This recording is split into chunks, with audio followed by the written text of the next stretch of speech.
Hello, my name is Miranda, and I'll be presenting on reading disabilities and inclusion in the elementary school setting. So, my research question was, how does separating students by reading levels impact academic engagement for students with reading or learning disabilities? When I was thinking about this topic and what I wanted to research, I was thinking back to when I was a student and the way reading in my elementary school classes usually took place in groups based on reading level. Specifically, I remember when I was in 4th grade, the teacher divided us into two groups, one for more advanced readers and one with struggling readers, and each group read a different book and would work with her separately. We also were paired with a reading partner of the same reading level and spend class time reading a book with our partner.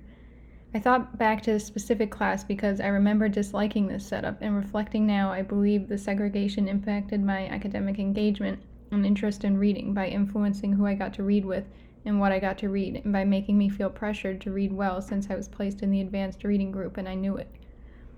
For me, this segregation took away from the experience of reading because of the inequity in reading material and because it divided me from my friends. So I wanted to take this experience and think of it in terms of students with reading disabilities and how segregation impacts their academic engagement and interest in reading. So, a reading disability is a type of learning disability in which a student displays difficulty reading. Some characteristics of reading disability are reading painfully slow, difficulty with basic letter sounds, trouble decoding words, and an inability to recall known words.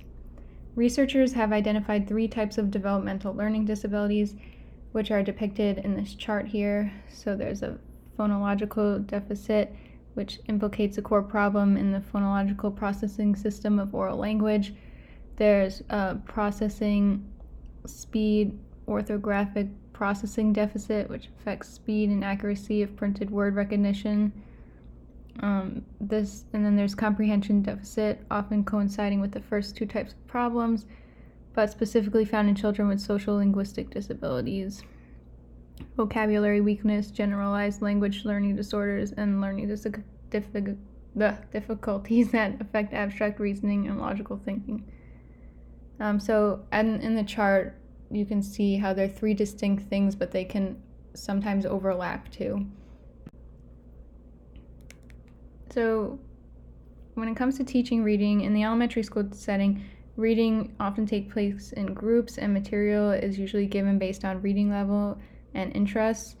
Students with reading disabilities usually leave the room for a portion of the day to see a reading specialist. Support strategies for students with reading disabilities can involve listening comprehension using riddles, rhymes, and function words, building a vocabulary through listening, manipulating sound, and contrasting sets of words. So in my research on this topic, I found sort of conflicting results. There is a lot of evidence that suggests that specialized instruction positively benefits students with reading disabilities. You can see in the first 2 quotes, there's firm evidence that educational interventions focusing on developing phonological skills and linking phonological units of language to corresponding written units can improve the word decoding and reading skills of children with reading disabilities. The second quote also explores that. But there's also evidence to suggest that students with learning disabilities have lower self-esteem, and that influences academic engagement, motivation, and an interest in learning in the subject. So the last quote says, moreover, positive high self-esteem seems associated with increasing personal conception of one's own abilities, viewing of oneself as an active person capable of promoting change by effort, and of setting objectives that involve learning new things. So it's kind of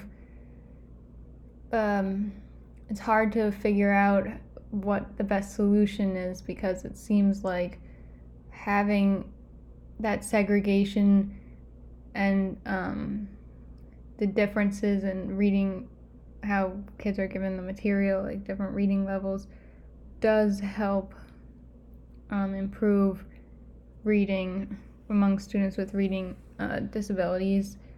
But then also the segregation and thinking of yourself as receiving specialized instruction can worsen your self-esteem, which then can worsen your academic engagement, which then impacts your learning. So I think the best solution moving forward could just be changes in the way special education is framed or looked at. So I think it is important that kids still receive, that students with reading disabilities still receive specialized instruction, but I think somehow there needs to be more of a sense of equality and not inferiority or superiority among learners. And in terms of segregations, it's difficult to advise eliminating it because it's an effective teaching strategy to have students learning and reading at their level. But I think today there is more of a difference in the way in like our social norms, and there is a less negative focus on the differences among students. So I think if that changes, then I think there will be changes in the self-esteem of students with learning disabilities, and they can still receive the specialized instruction that they need without feeling different in a negative way. And I think also if reading groups are divided more based on like the material that you're interested in, and students are given books that interest them instead of more of a focus on what's at their level, then that could benefit academic engagement. I think for terms of further investigation, I think there could be some more research done into rates of self-esteem among students with disabilities in inclusive classrooms. There wasn't a lot of research that I could find about this, about inclusive classrooms and reading in general. And I think there could also be more research into how self-esteem impacts academic engagement. And most of all, I think there could be more recent research done. Most of the articles I was finding were not from the past couple of years, and I think there's been a lot of change in our society in the past couple of years, so there could be more research done today about special education and reading disabilities. So that's my presentation.